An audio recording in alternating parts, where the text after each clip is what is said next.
అంగగోచరం concept through తీసుకున్నట్లయితే గనక, ఈ తులారాశిలో ఏ ఏ నక్షత్రాల వారికి ఎలా ఉందో తెలియజేస్తారా?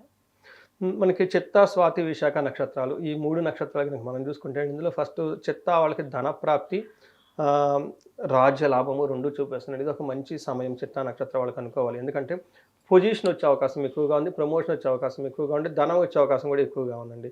వీళ్ళకి అతిగా భయపడే అవకాశం ఎక్కువగా ఉంటుంది. రోగము, హెల్త్ కాంప్లికేషన్స్ ఉండే అవకాశం కొంచెం కేర్‌ఫుల్‌గా ఉండాలి. స్వాతి నక్షత్రం వాళ్ళకి ధన ప్రవాహము, తర్వాత బంధనము, అతి భయము, రోగము ఉన్నాయండి. అంటే మనకు చూస్తే ధనం విషయంలో ఎలాంటి ప్రాబ్లమ్ ఉండదు. కానీ ఈళ్ళు బంధనము, బంధించబడినట్లుండే ఒక స్టేజ్‌లో ఉండే అవకాశం ఎక్కువగా ఉంటుంది. కన్‌ఫ్యూజన్ ఎటెళ్తే అలా ఉంటుంది ఏంటని. దీనికి సంబంధించి ఒక ఆస్ట్రాలజిస్ట్ కానియండి, ఎవరైనా గనక కన్సల్ట్ అయితే వాళ్ళకి ప్రాపర్‌గా దారి దొరికే అవకాశం ఎక్కువగా ఉంది. విశాఖ నక్షత్రం వాళ్ళకి ధనప్రాప్తి ఉంది. భయపడే అవకాశం ఎక్కువగా ఉంటుంది. అతి భయపడే అవకాశం కూడా బంధనము, బంధించబడినటువంటి సిట్యుయేషన్ కూడా ఎక్కువగా ఉంటుందండి. అయితే విశాఖ నక్షత్రం వాళ్ళకి కొంచెం హెల్త్ కాంప్లికేషన్ పర్టిక్యులర్‌గా బ్లడ్ రిలేటెడ్‌లో చేంజెస్ లాగా వచ్చే అవకాశం ఎక్కువగా ఉంది. అది వైరల్ ఫీవర్ కానివ్వండి, లేదంటే బ్యాక్టీరియల్ ఇన్ఫెక్షన్ గాని వచ్చే అవకాశం ఎక్కువగా ఉంది. అంతే కాకుండా వీళ్ళకి చెస్ట్ పెయిన్, గ్యాస్ట్రైటిస్ ఎక్కువ వచ్చేసి చెస్ట్ పట్టుకున్నటువంటి అవకాశం ఎక్కువగా ఉంటుంది.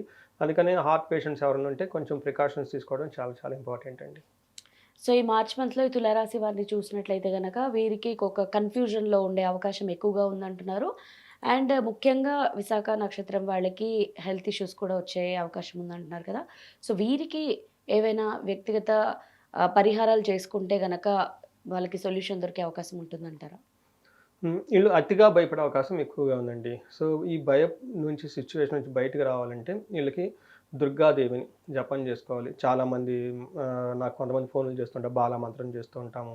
షోడశి మంత్రం చేస్తుంటాము. పంచాదశి మంత్రాక్షరం చేస్తూ ఉంటామని ఫోన్‌లు చేస్తూ ఉంటారండి. అలా చేసేవాళ్ళు ఎవరైనా ఉంటే ఇది బెస్ట్ టైం ఈ టైంలో చేసుకోండి. అతిగా భయపడే సిట్యుయేషన్ నుంచి బయటపడతారు.